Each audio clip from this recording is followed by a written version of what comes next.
നമ്മുടെ കൈവെള്ളത്തിലിരിക്കുന്ന ആ മൊബൈലിലൂടെ നമ്മളെ പാപത്തിന്റെ അഗാധതയിലേക്ക്, നാശത്തിന്റെ ആഴങ്ങളിലേക്ക് വലിച്ചുകൊണ്ടു പോകാനായിട്ട് സാധിക്കുന്ന സാത്താൻ ഒരുക്കി വെച്ചിരിക്കുന്ന വലിയ ചുഴികൾ നമ്മുടെ ഈ സോഷ്യൽ മീഡിയയിലുണ്ട്, നമ്മുടെ ഈ മൊബൈലിലുണ്ട്.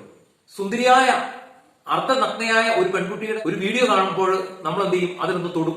അത് തൊടാനായിട്ട് നമ്മളെ പ്രേരിപ്പിക്കുന്ന ഒരു ഘടകം പറയുന്നത് മനുഷ്യന്റെ ഉള്ളില് ദൈവം മനുഷ്യന്റെ സൃഷ്ടിയിൽ മനുഷ്യന് നിക്ഷേപിച്ചിരിക്കുന്ന രണ്ട് കാര്യങ്ങളാണ്. ആദ്യത്തേത് ജിജ്ഞാസ, രണ്ടാമത്തത് അഭിവാഞ്ച, അതായത് നേടിയെടുക്കണം, സ്വന്തമാക്കണം എന്നുള്ള ആഗ്രഹം. ആ ചിത്രത്തിന്റെ, ആ ഫോട്ടോയുടെ, ആ വീഡിയോയുടെ മധ്യത്തിൽ തൊടുമ്പോൾ അത് ഒരു വീഡിയോയിലേക്ക് പോകും. പിന്നെ അത് നമ്മളെ അടുത്ത ഒരു ലിങ്കിലേക്ക് നയിക്കും.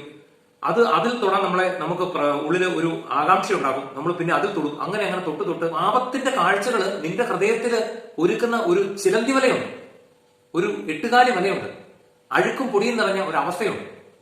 വചനം പറയുകയാണ്, 1 പത്രോസ് 5-ാം അധ്യായത്തിന്റെ 7-8 വാക്യങ്ങൾ, നിങ്ങൾ സമചിത്തതയോടെ ഉണർന്നിരിക്കുവിൻ. നിങ്ങളുടെ ശത്രുവായ പിശാച് ആരെ വിഴുങ്ങണമെന്നറിയാതെ അലറുന്ന സിംഹത്തെ പോലെ ചുറ്റും ഓടി നടക്കുന്നു. പ്രിയപ്പെട്ടവരെ, ഒരു മനുഷ്യൻ പെട്ടെന്ന് ഒരു സുപ്രഭാതത്തിൽ പാപത്തിലേക്ക് പോയി വീഴുന്നതല്ല. ആവശ്യമില്ലാത്തതൊക്കെ അറിയാനുള്ള ആകാംക്ഷയും അത് സ്വന്തമാക്കാനുള്ള ആഗ്രഹവും.